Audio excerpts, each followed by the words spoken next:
Here we have our average map of San Francisco. Now here's a map of San Francisco with the number of homeless people in each district. You can see that District 6 has the most homeless people in San Francisco. Now you can see that City Team is right in District 6. City Team? What is that? How come you don't hear me, ma? Tell me where your hearing went. How you just gon' leave me in this social experiment? Wonder why we take these pills, everything we want is sick. Heart is like a toilet bowl, mama, I want so much. Family Services, Meals, Men's Residential Program, Medical Clinic, Homeless Ministries, Community Outreach, and a Learning Center. So sorry, mommy, but I wanna. So 6 in the morning. Ain't rolling with no. Hello, Isabel Gross. Hi, Sylvie. Hello. Okay, so when you walk downtown, you may have noticed there are many homeless people in District 6, also known as downtown, or financial district. How many of them do you think have a safe place to sleep at night? Like a percentage?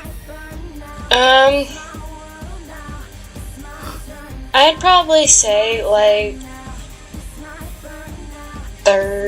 20 or 30%. Like, I know that there's like some shelters that like provide places to sleep, and like there's food kitchens and like places to get water and like use the bathroom and stuff, but those spaces are limited in what they can do, and also because of funding. So I don't think that many of them, like, they don't have that high of a capacity. Okay.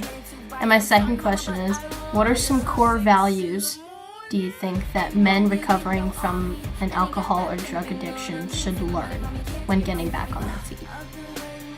So self-control would be a really big thing, because they obviously shouldn't be getting addicted to drug or alcohol again, because that would kind of reverse the whole 9 to 6 month process. 9 to 12 month.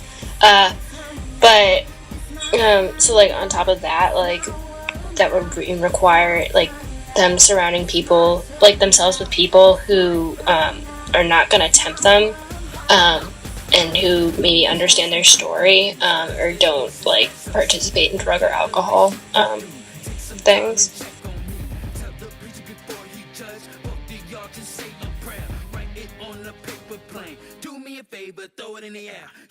So, my church has actually participated in this program, the Men's Recovery Program, with City Team, and my mom and I actually had a buddy, who shall go unnamed, but he was a recovering drug addict, and we worked with him for about a year and a half, and basically the buddies meet at least once a week, and you can actually, it's really interesting, you can actually see all the buddies, like all of the people like growing and recovering, and it's really an interesting process. I say one of the best things that City Term did was we actually had a softball game where it was the people at the church volunteering with this program versus the recovering men, and I think that was really fun because you could see how much they'd grown since we met them the year before. Okay, so what do you think a main lesson is that for people that are getting back on their feet should be taught? I think the first thing they need to learn is to respect themselves and to appreciate themselves, because if you don't respect and love yourself, then it's very hard to effectively be a part of the rest of the world or want to be a part of the rest of the world. Okay, that's very important.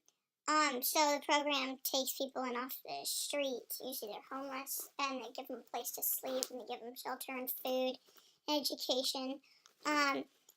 So how do you think having a shelter benefits their education? Well, I think having a safe place to be, having food, having not being distracted by having to struggle so much allows you to focus more on the things that you need to focus on to get healthy. Okay.